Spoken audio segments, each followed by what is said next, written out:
everybody, this is D. Joseph Allen. I want to make this quick video. I hope I can make it really short. I want to put something forward to you.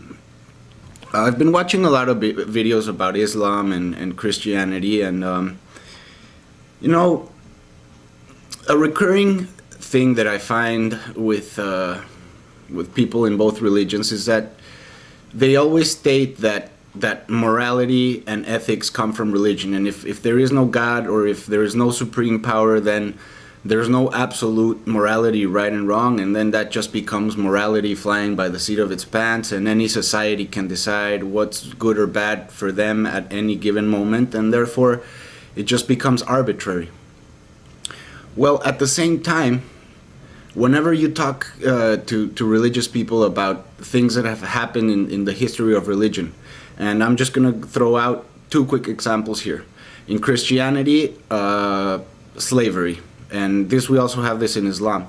And in Islam, a recurring theme, something that I've seen a lot, is people criticizing is Prophet Muhammad and his marriage to Aisha, whether she was, too young, and whether, some people call him, a pervert, whatever. My point here is not to offend, but when people state these issues about religion, and Muslims and Christians come out to defend it, they say, well, you have to set yourself in that time. For example, when I asked a Muslim, why Muhammad didn't free the slaves, they said, oh well, the economy depended a lot on the slaves, so it had to disappear gradually.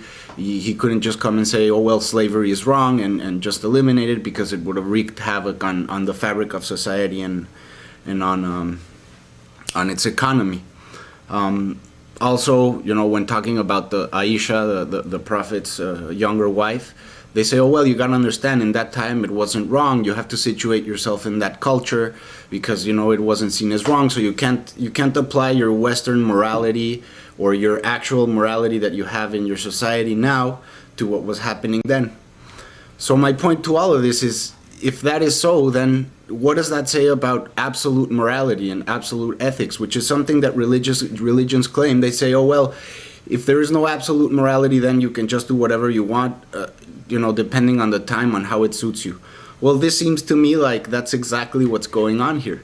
You can't in one breath say, oh well, morality is absolute, and God gives us the standards for morality and what's right and wrong, and that can't change.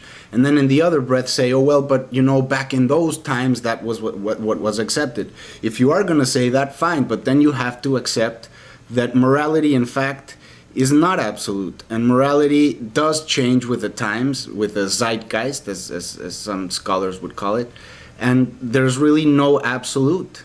If there was an absolute, it wouldn't be right to marry a 9-year-old then, and it wouldn't, as it is not right to marry a 9-year-old now.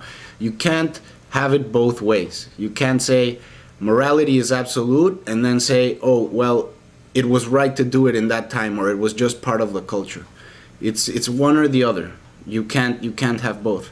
So I would really be interested in knowing what religious people think about that. Again, it doesn't matter what your religion is. What do you think about this? Can this be in any way not be contradictory? Can you say morality is absolute, but in those times it was moral to marry a 9-year-old child, even though pretty much nobody nowadays would say that is correct? Again, just using that example, I'm not trying to offend anybody. I'm not trying to go attack Muslims or attack the Prophet in any way. Those are just the examples. This is an underlying theme here, just a general concept.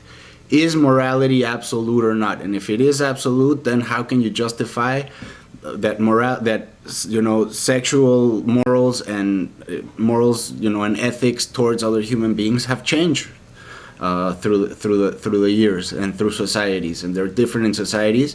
And if you're going to say, well, we can't criticize those societies because we're applying our morality and our morality is different, then that means that there's all sorts of different moralities and there's no absolute morality.